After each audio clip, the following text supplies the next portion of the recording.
कि आंकड़े आते ही सब कुछ साफ हो जाएगा, ये परिस्थितियों को पहले ही भांप रहे हैं। कि आंकड़े आते ही सब कुछ साफ हो जाएगा, ये परिस्थितियों को पहले ही भांप रहे हैं। और जातियां बनाने वाले, जातिवाद को बढ़ावा देने वाले जातिगत जनगणना कराने के नाम से ही कांप रहे हैं।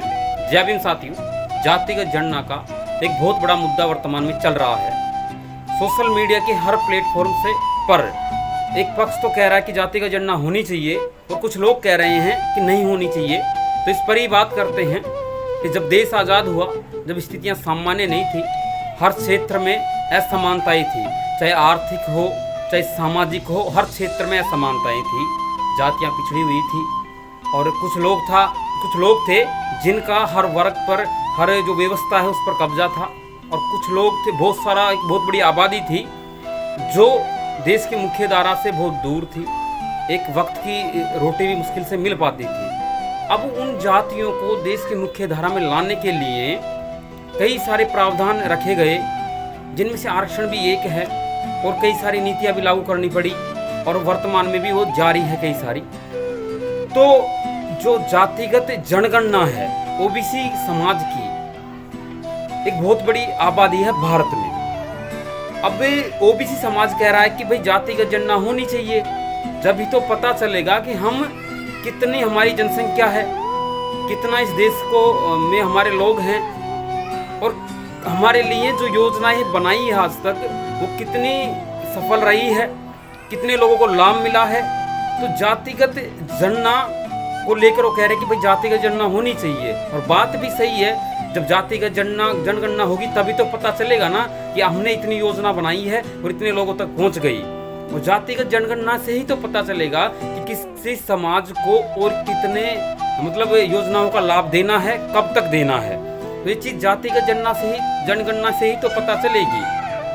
तो जो कुछ लोग हैं जिन्होंने जातियां बनाई है, जो उच्च वर्ग के लोग हैं, उच्च जाति के लोग हैं, वो कांप रहे हैं, इस नाम से ही वो विरोध कर रहे हैं। वो विरोध इसलिए कर रहे हैं कि सदियों से वो जो सारा भोजन समाज है, एक 85% का वर्ग है, उस पर वो कब्जा किए हुए, उनके संसाधनों पर भी सारे संसाधन उनके पास है।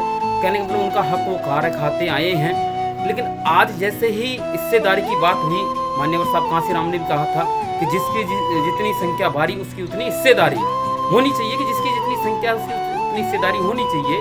और जब जातिगत जनगणना होगी ओबीसी समाज की, तभी तो पता चलेगा ना कि वो कितना परसेंट है देश में वर्तमान में, और उनके कितना परसेंट लोग देश की जो सरकारी व्यवस्था है उसमें है, नौकरियों में है।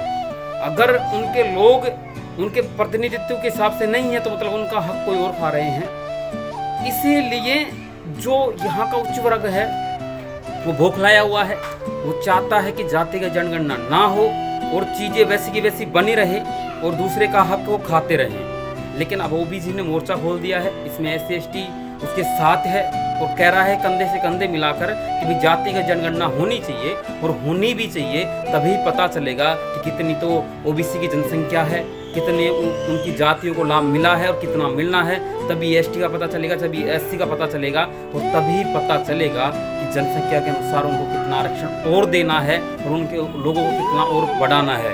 क्योंकि जिनके जितने लोग हैं उनकी उतनी हिस्सेदारी भी होनी चाहिए ना, उस हिसाब से। तो ये जो सारा मुद्दा वर्तमान में चल रहा है, इसको लेकर कई सारे लोग विरोध में हैं, जो उच्च जातियों के लोग हैं विरोध में हैं।